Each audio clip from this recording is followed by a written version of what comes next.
B.Q.T.L. It was the year of 2117 and it was time. I was not quite awake, but Mom yelled that we were already late and that they only waited for me now.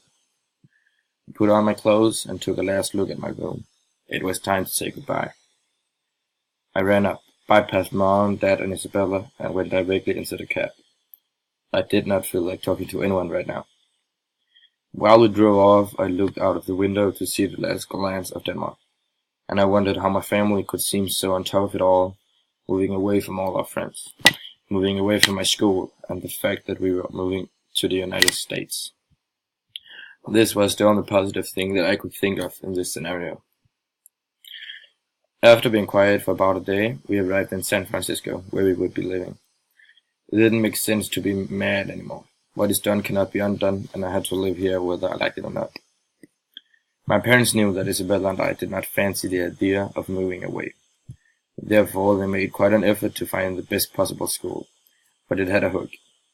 If we wanted to attend to the B.Q.T.L school, we had to sign a no-disclosure agreement, and we had to live in a certain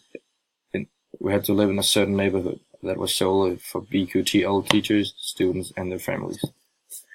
Starting off, we were introduced to our temporary house by the B.Q.T.L employee, who also told us that we would be allowed to move in a permanent house in 14 days. After being tourists for 14 days, my little sister Isabella and I were ready to go to school. At least, that is what we thought. We were picked up by the school bus and we were ready to meet all our new friends. The B.Q.T.L school was known to be the best school in the United States, and for all I know, in the whole world. For all I knew in the whole world. This was one of the reasons our parents wanted us to move in the first place. In Denmark, it wasn't possible to accomplish anything, even if you were smart. Every breakthrough technology in the world was made in San Francisco by B.Q.T.L students. Starting off in the new school, everything seemed fine, and it was exactly the same as in Denmark. But after a few weeks, I understood why we had to sign a no-disclosure agreement. We were given a drug from and by the school. We weren't told what the drug was or what could happen with us by taking it. But we were informed that if we refused to take it, if we discussed it with each other, or if we told anyone about it, we would be executed. After taking the drug, I didn't feel any different, but it made me wonder if that was the reason that all B.Q.T.L students were so smart. The rest of the day was so weird because we all had to act as if nothing had happened. But already at the end of the day, I decided to discuss it with Isabella, even though she was 3 years younger than me. I asked her, "This drug is weird. I have no idea what it is and I do not feel any different." In which she answered, "How come you don't feel anything? Since I've taken it, I know everything. In class today, I learned the first 40 ciphers of pi, and as if it was a piece of cake."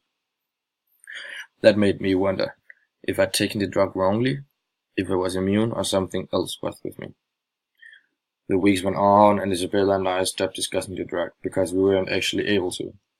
A few days after we'd been handed the drug, the B.Q.T.L employees installed a sort of microphone in our cheeks, and it would alarm the B.Q.T.L directors if any forbidden topics was discussed.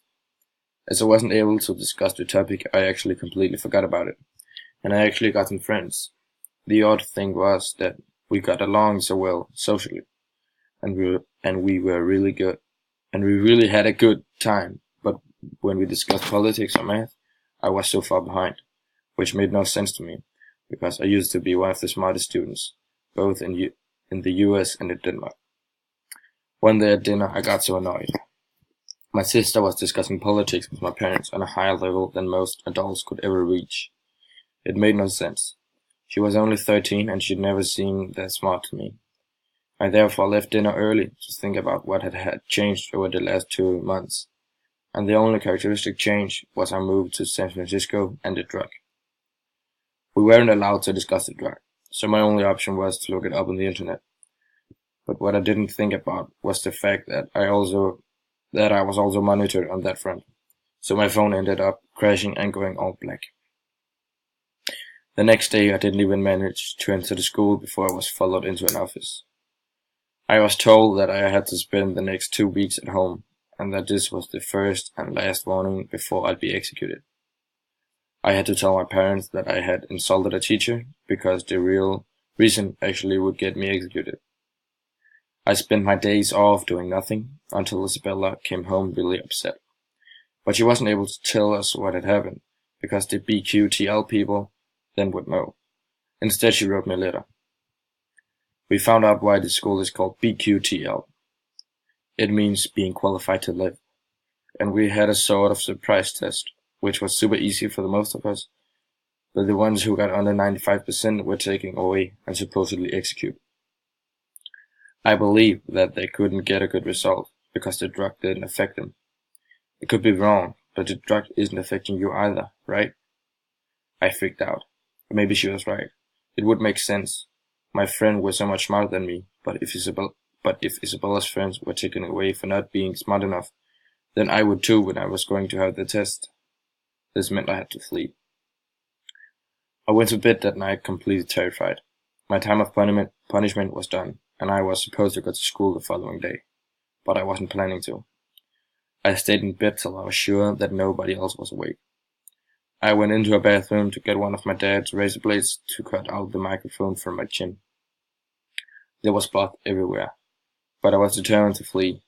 I also had to decide whether I wanted to bring Isabella along, but I ended up deciding not to. I was not sure she would want to or have the strength to. The drug actually made her smart, which wasn't the case with me, and she could probably achieve something really big in the world. I had no plan where to go. I just had to get away from B.Q.T.L. I packed a bag of crackers and a bottle of water, just in case. I ran out in the dark in the direction closest to the exit of the B.Q.T.L area. I ran for what seemed like hours. The adrenaline was pumping. Suddenly someone was yelling that I had to stop. I just kept on going. My level of adrenaline was so high that I could conquer the world if I had to. But seconds later, it all stopped, and everything went black.